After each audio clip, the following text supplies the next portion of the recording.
teman-teman, perkenalkan nama saya Indivia Fagiana, mahasiswi UIN Sunan Kalijaga, Yogyakarta. Pada kesempatan kali ini, saya akan menerangkan mengenai proses integrasi karakter di lembaga non-formal, serta implementasi dari integrasi karakter di lembaga non-formal.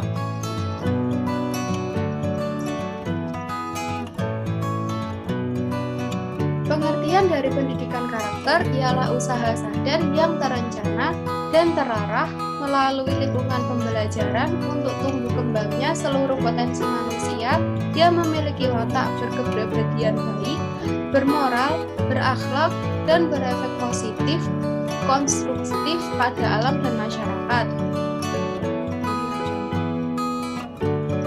Menurut Indonesia Heritage Foundation, pilar pendidikan karakter terbagi menjadi 9 dan keempat. Yang pertama ialah cinta Tuhan dan segenap ciptaannya. Kedua, mandiri, disiplin, dan tanggung jawab. Yang ketiga, jujur, amanah, dan berkata bijak. Yang keempat, hormat, santun, dan pendengar yang baik. Yang kelima, dermawan, suka menolong, dan kerjasama. Dan yang keenam, percaya diri, kreatif, dan pantang menyerah. Ketujuh, pemimpin yang baik dan adil.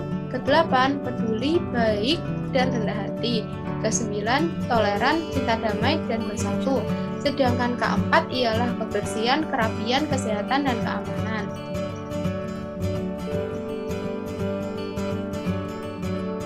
Pengintegrasian pendidikan karakter dalam pembelajaran dapat dilakukan dengan pemuatan nilai-nilai karakter dalam semua mata pelajaran yang diajarkan di sekolah dalam melaksanakan kegiatan pembelajaran. Pada kesempatan kali ini, sebagai bentuk dari implementasi pengintegrasian pendidikan karakter, saya melakukan pengabdian di lembaga non-formal di sekitar rumah saya, lingkungan rumah saya, yakni di Madrasah Diniyah Nur Wahid yang beralamat di Kecamatan Pare, Kabupaten Kediri. Tahap yang pertama ialah tahap perencanaan, yaitu pelaksanaan di Madrasah Diniyah Nur Wahid berlokasi di Desa Tulungrejo, Kecamatan Pare, Kabupaten Kediri dengan waktu pelaksanaan tanggal 5 sampai dengan 10 Desember 2021 yang bertujuan untuk membiasakan penerapan pendidikan karakter pada peserta didik.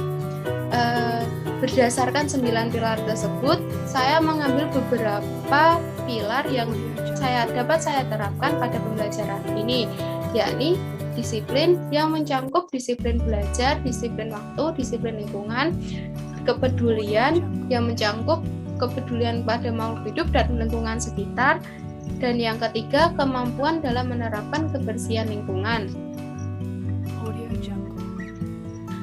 Pada pembelajaran ini, saya menerapkan strategi pembelajaran 2 jenis, yakni yang pertama strategi discovery learning adalah teori belajar yang didefinisikan sebagai proses pembelajaran yang terjadi bila pelajar tidak disajikan dengan pembelajaran dalam bentuk finalnya, tetapi diharapkan mengorganisasi sendiri. Pada strategi ini, saya melakukannya dengan memberikan teori atau materi berkenaan dengan beberapa materi yang akan saya sampaikan, yaitu tentang disiplin, peduli, dan kebersihan lingkungan. Dan yang kedua ialah strategi problem-based learning, yaitu metode pengajaran yang bercirikan adanya permasalahan nyata sebagai konteks untuk para peserta didik belajar berpikir kritis dan keterampilan memecahkan masalah dan memperoleh pengetahuan. Pada strategi ini saya memberikan permasalahan yang nyata kepada peserta didik sehingga peserta didik dapat mencari solusi dan dapat terjun langsung untuk menyelesaikan masalah tersebut.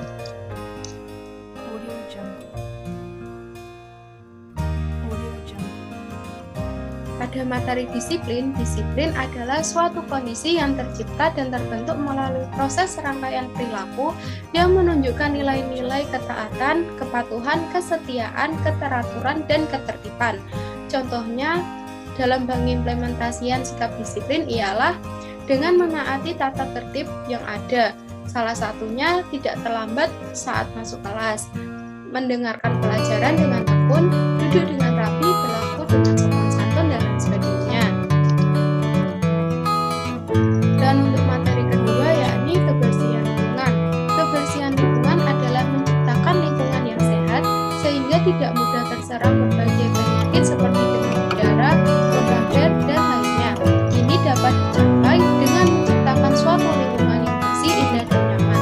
Contoh pengimplementasiannya ialah dengan membuang sampah pada tempatnya, merembukan wadah plastik atau karton saat membuang sampah, melakukan kerja bakti di lingkungan sekitar, serta menerapkan prinsip 3M, yaitu menguras, menimbun, menutup untuk menghindari penyakit malaria serta demam berdarah. Yang ketiga adalah peduli. Peduli adalah sebuah sikap keberpihakan kita untuk melibatkan diri dalam persoalan, keadaan, atau kondisi yang terjadi di sekitar kita. Orang-orang peduli adalah mereka yang terpanggil melakukan sesuatu dalam rangka memberi inspirasi, perubahan, kebaikan kepada lingkungan di sekitarnya. Contoh pengimplementasian sikap peduli ialah peduli dengan teman, dengan membantu ketika kesulitan, peduli dengan lingkungan, dengan menjaga lingkungan agar tetap bersih. Hasil observasi yang saya dapatkan melalui pengabdian tersebut ialah perubahan sikap peserta didik sebelum dan sesudah kegiatan tersebut. Sebelumnya peserta didik sering terlambat masuk kelas, lalu sesudahnya peserta didik sudah mampu berangkat tepat pada waktunya. Lalu peserta didik sering tidak mendengarkan ketika diberi nasihat dan cenderung memberontak. Sesudahnya peserta didik mengerti dan mampu mulai belajar untuk menerima nasihat yang diberikan kepada peserta didik. Yang ketiga, peserta didik sering melupakan jadwal piket yang dibuat untuk kebersihan kelas. Dan sesudahnya peserta didik menunjukkan jadwal piket sesuai dengan jadwal yang dilakukan setiap hari sehingga kelas menjadi